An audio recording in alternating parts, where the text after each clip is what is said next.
thought about that. And I think part of what we haven't mentioned yet is that we're really talking about identity, right? Like, how do we help inform identity formation for young children? And part of that, yes, it's acknowledging skin color differences and, the physical aesthetic parts of being a human being, what makes us different. But then there's also this other part we haven't talked about, and that's about the way that folks see themselves. That's also a way that you can talk to children about identity formation.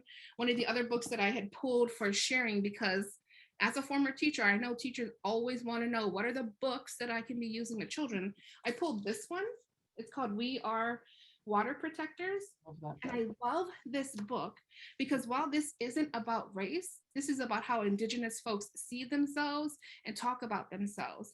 And I related to this, right? This was about protecting water source and calling yourself a protector rather than a protester, right? When folks are arguing for and in defense of land, and people say land back, Indigenous folks, and I speak from personal experience, we don't see ourselves as protesters of something coming in.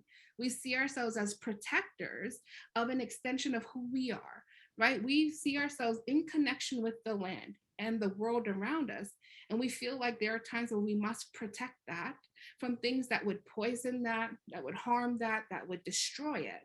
And so when you call yourself a protector, like imagine having this conversation with children, right? That you can have this conversation about how an Indigenous person sees themselves.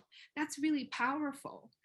We had an experience 2 years ago, my own daughter. We're from Hawaii, and I was able to take her to Mauna Kea, where our people are protecting Mauna Kea from folks building the 30-meter telescope on top. We call ourselves Kia'i, or protectors, right? Ku Kia'i Mauna became this chant, this call to action for Indigenous folks, and thousands showed up there in defense of that mountain.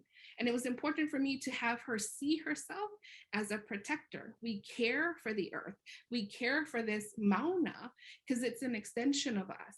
And I had to have her share that with her class when she came back from that trip.